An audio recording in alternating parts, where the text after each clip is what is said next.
Mesdames, Messieurs, bonjour, je suis très heureux de vous retrouver pour cette nouvelle émission Power Boost. Alors vous avez été très nombreux la semaine dernière à apprécier notre reportage sur un combat un peu exceptionnel puisqu'il s'agissait d'opposer d'un côté une Porsche 911 GT3 et un Fendt Vario 828 S4.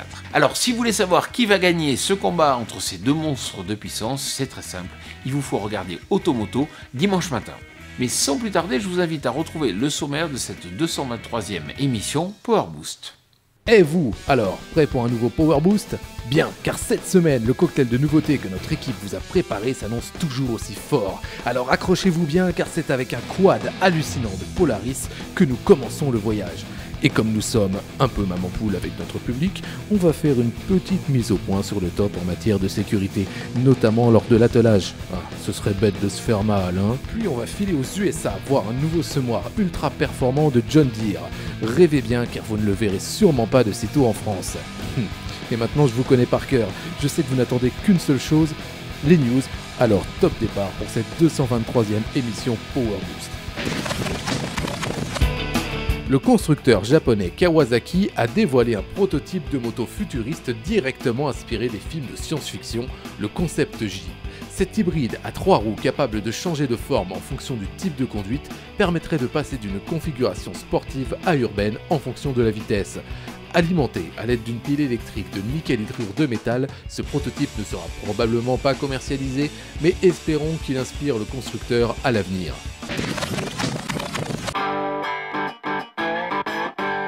En 2013, Amazon a réalisé 515 millions d'euros de chiffre d'affaires, soit 12% de plus qu'en 2012. Les principaux marchés du constructeur sont l'Allemagne, la France et la Russie. La société investit dans sa production avec 25 millions alloués en 2013 pour un nouveau centre technologique en Allemagne. Je pense qu'aujourd'hui les tractoristes ont beaucoup évolué dans les nouvelles technologies, mais qui n'ont pas assez évolué dans les énergies renouvelables. Pour moi, agricultrice, il faudrait qu'on puisse travailler avec des tracteurs qui soient autonomes, donc c'est-à-dire qu'on puisse valoriser les énergies qu'on a sur la ferme.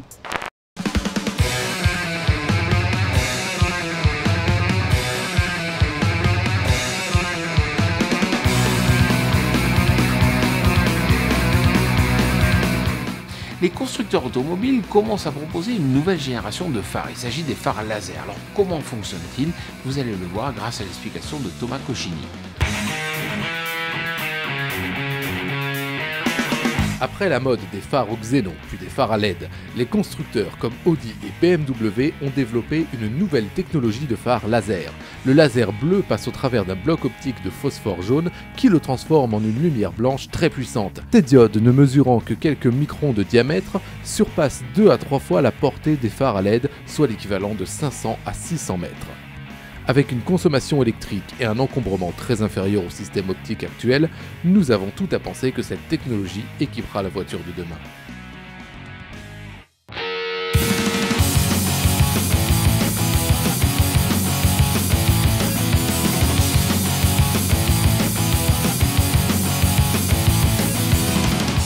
On va se faire plaisir à présent avec ce tout nouveau quad de Polaris. Vous allez voir, il a des formes étonnantes. Images. Polaris dévoile en avant-première le Sportsman ACE, alliant le confort et la sécurité d'un SSV tout en gardant la flexibilité et le gabarit d'un quad. Ce nouvel hybride signé par le constructeur américain Polaris suscite un vif intérêt. Équipé d'un tout nouveau moteur ProStar TM 325 cm3 à injection électronique et développant jusqu'à 32 chevaux, il bénéficie de la technologie On Demand qui permet d'activer automatiquement les roues motrices lors d'une perte de motricité.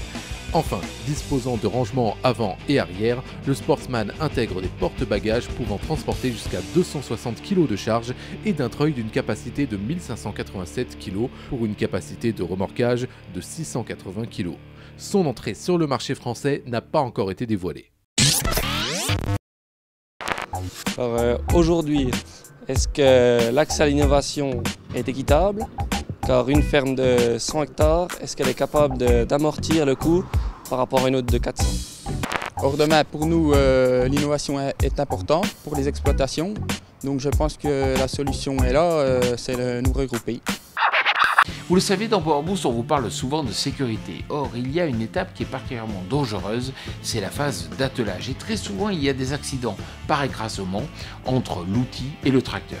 Comment se prémunir des risques? Existe-t-il des solutions pour éviter tout danger? Nous avons tourné un reportage spécifique sur cette question.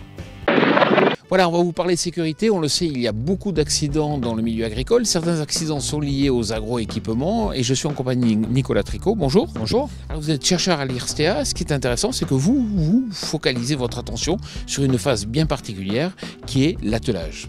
Exactement. Alors, il y a des accidents. Combien on en compte chaque année? Alors chaque année, d'après les chiffres de la Mutualité sociale agricole, on est environ à 1500 accidents par an, uniquement sur cette phase d'attelage-dételage, dont on va dire entre 2 et 3 accidents mortels chaque année. Alors vous essayez de comprendre quelles sont les causes à l'origine de ces accidents. Exactement. On part de rapports d'accidents en fait, qui nous sont délivrés par le ministère de l'Agriculture et on essaye à partir de là d'identifier les différentes causes qui vont faire qu'on arrive à l'accident. Il y a 2 grands types de situations. Effectivement, la première dans le cadre de coactivité, on va avoir une personne qui conduit le tracteur et qui va reculer le tracteur vers l'outil et une deuxième personne qui va se trouver entre l'outil et le tracteur et qui va se retrouver écrasée.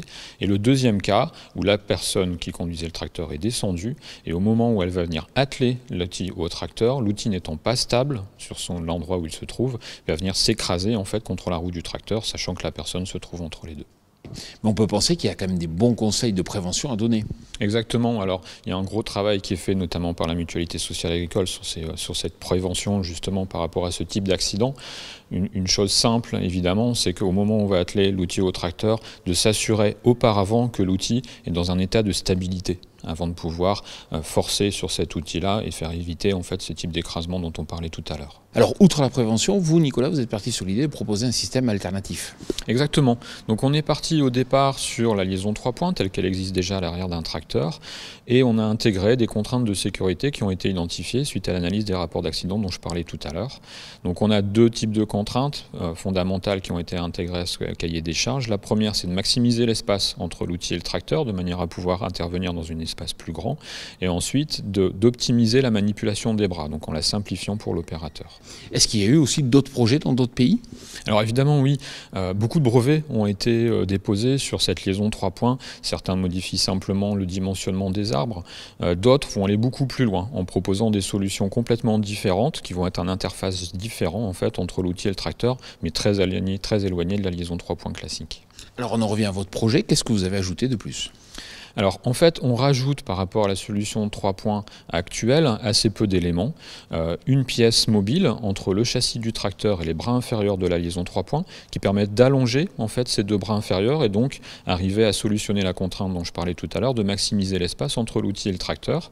Et on ajoute également des vérins, alors ils peuvent être soit électriques soit hydrauliques, plutôt hydrauliques sur les solutions industrielles je pense, qui permettent en fait d'optimiser ou de minimiser le poids des bras au moment où la personne va avoir à les manipuler en phase d'attelage. Alors vous avez eu un prix pour cette solution au CITEVI, vous avez déposé le brevet, quelle est l'étape suivante?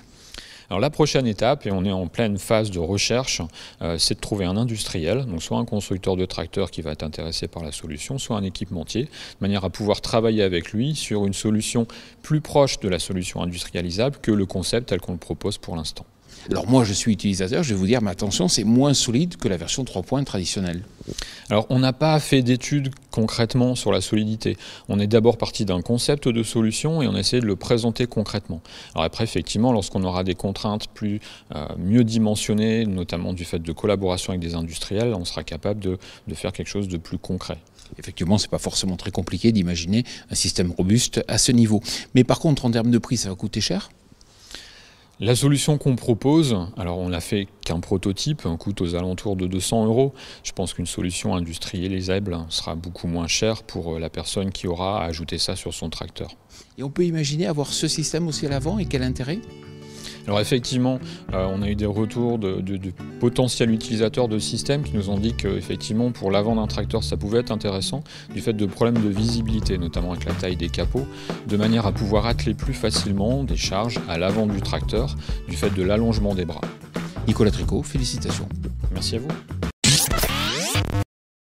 Les constructeurs aujourd'hui nous passent des augmentations de 5 à 10% tous les ans. Sous prétexte de nouvelles normes, tiers 4, etc. Est-ce qu'aujourd'hui ce système est vraiment durable? Le prix des céréales aujourd'hui il n'augmente pas, il est même un peu à la baisse. Donc aujourd'hui la réflexion est peut-être arriver à louer du matériel au lieu de l'acheter. Mettons à présent le cap aux États-Unis pour découvrir un semoir particulièrement innovant. Vous allez voir ce matériel en grande largeur. Malheureusement, il y a bien peu de chances qu'on le voit en Europe. Aux États-Unis, le constructeur américain John Deere vient de sortir son nouvel élément semeur monograine Exact Emerge. Avec ce matériel, vous pourrez semer jusqu'à 16 km/h en 16 rangées de large.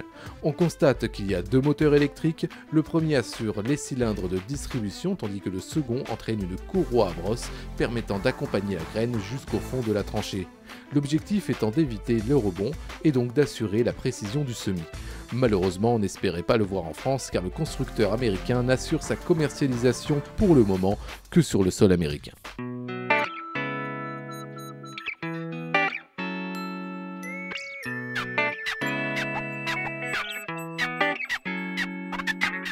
Voilà, notre émission Power Boost touche à sa fin. La semaine prochaine, nous tournerons une émission en direct du Salon de l'Agriculture à la Porte de Versailles de Paris. Et si d'ailleurs vous venez ou vous passez par là, venez nous dire un petit bonjour, vous serez bien sûr très bien accueillis. Très bonne semaine.